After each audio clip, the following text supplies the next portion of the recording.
Hey everyone, welcome back to Ontario Gardening. So today we are making and canning applesauce. I'm using some apples that we have from our dwarf apple trees outside, but you're gonna go and you're gonna pick whatever type of apple that you are interested in using for your sauce. So if you go and do a quick Google search, there are many options and on looking up charts for apples, and it's gonna tell you what apples are best for baking and making applesauce, fresh eating. So pick an apple that you think is going to be best for you, and you're going to want 12 pounds of those.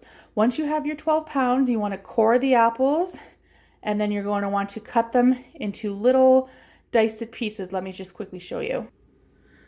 So here they are here, just little pieces. So we're going to keep the peels on. The only time people skin your apples or peel the apples to do this is if they want to have a completely yellow applesauce like you would buy commercially at the store.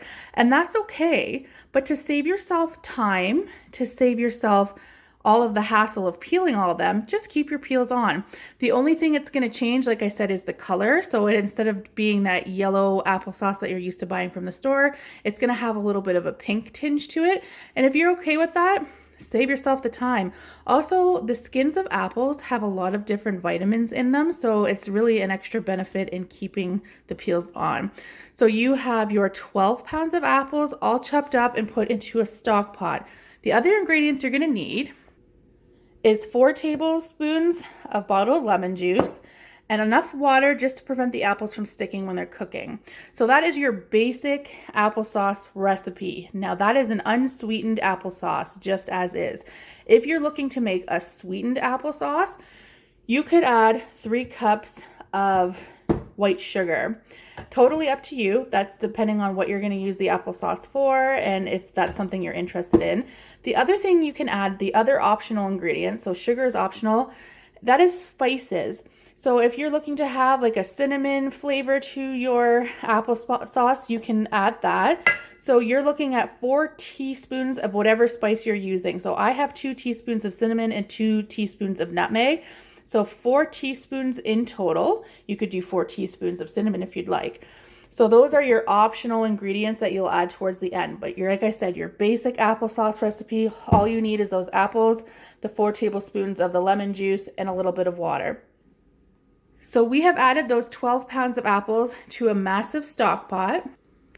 We're going to turn our burner onto a high, and we're going to add just enough water to the bottom of this stock pot, because this all fall down, in order to prevent sticking. We don't want the apples to stick and to burn to the bottom of the pan. So that is just enough water there. This was about 1.5 cups for this. You could add a little bit more if that makes you feel comfortable. Eventually it will evaporate anyways. But we're going to get this up to a high until it starts to boil on the bottom. And I know you can't see it at the bottom, but you're going to hear it. You'll see the apples start to move about. That's how you know you're at a boil. You can add a little bit more water, like I said, if that helps for you to visually see it. And you're going to want to boil these for about 20 minutes to a half an hour. And you're looking for your apples, just making sure you stir it. You're going to push this right down to the bottom and get a good stir. Make sure none of those apples are burning to the bottom. And you're going to continuously do that until these apples are nice and soft and tender. And you will know once they lose their crisp. And like I said, they start to get to a consistency where they would almost be applesauce on their own. And at that point, we'll transfer it to the blender and we will get pureeing it. So we will see you in about half an hour once these have cooked down, and I'll show you what that looks like. Okay, so it's been about 20-25 minutes. And as you can see, the apples are cooking down. It's definitely reduced a lot. And this is why you only want to add a little bit of water just to prevent sticking, because as the apples cook down, they release their own juice and kind of cook down in their own juices. So you're looking for a nice soft consistency, similar to when you are boiling potatoes to make mashed potatoes and you can stick a fork through it. It's nice and soft and tender. That's what we're kind of looking for. So we're at that stage.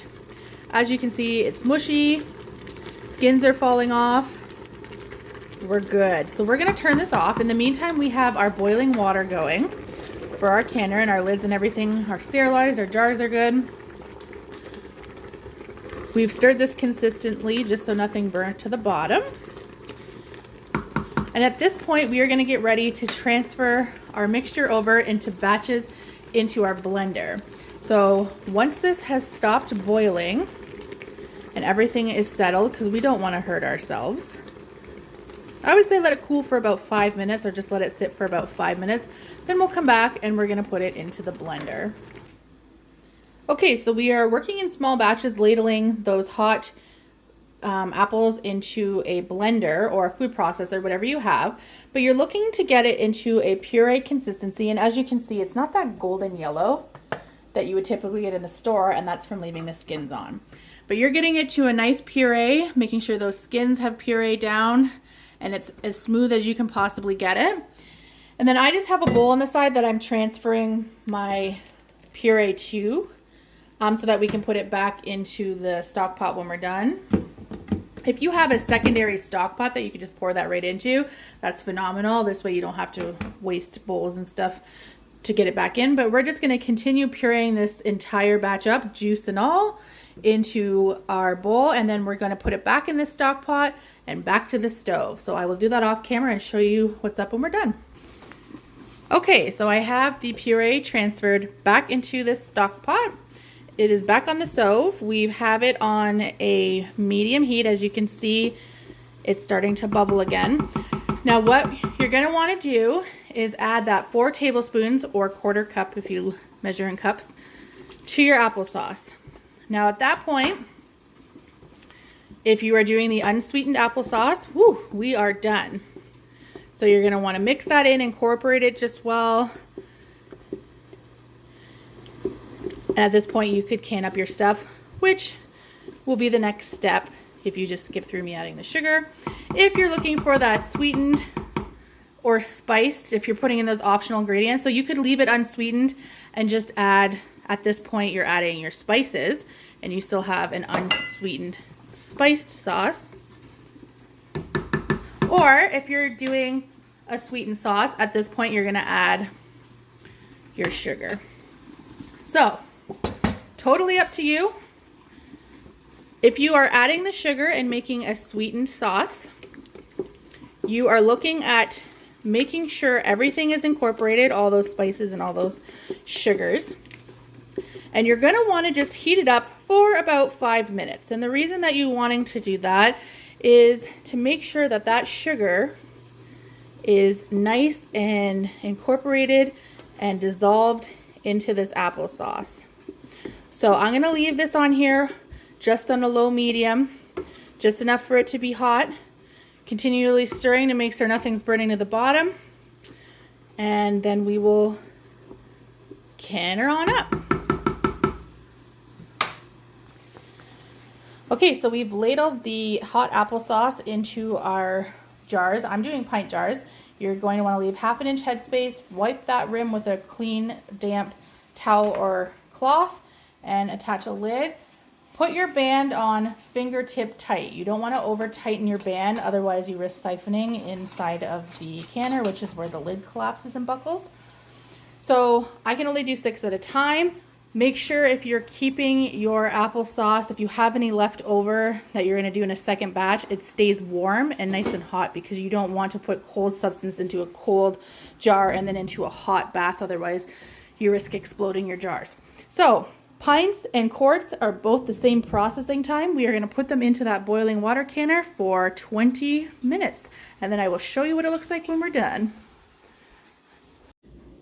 And here's our applesauce all canned up. So I got 10 jars, 10 pints, I guess, out of that.